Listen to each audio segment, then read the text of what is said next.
impeachment complaint at saka doon sa third impeachment complaint at nagkakaisa para tanungin ang isang napakahalagang tanong sa House of Representatives. Ang tanong natin sa Kongreso, anong petsa na?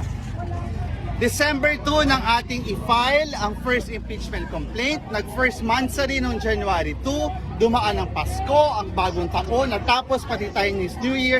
Pero hanggang ngayon, ang ating impeachment complaint ay natutulog pa rin sa Office of the Secretary General.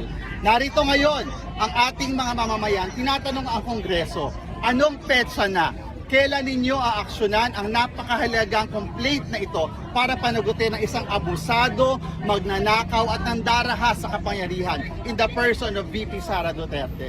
Narito ngayon ang taong bayan para ipahayag yung ating pagkabahala sa patuloy na pagtulog ng impeachment complaint sa lower house, sa mababang kapulungan. Kaya ang ating panawagan sa ating mga leaders sa House of Representatives, huwag tayong magpadala sa pressure, huwag tayong magpatakot, huwag tayong magpabuli.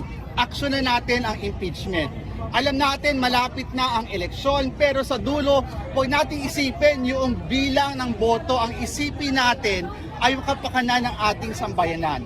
We cannot have another day na si VP Sara ang ating Vice President kasi she's a heartbeat away from the presidency at nilalagay natin sa peligro ang ating bayan, ang ating bansa sa bawat araw na siya ay VP ng ating bansa. Sa bawat araw na lumalagpas na natutulog sa mababang kapulungan ng impeachment complaint, ang nangyayari ay nagiging we condone yung impunity, yung abuse of power at yung harassment na ginagawa niya sa mga leaders ng ating bansa. Muli ang panawagan natin sa House of Reps, narito ang sambayanan, handang tumindig para sa katotohanan at katarungan para panagutin si Sara. Huwag natin silang bigo.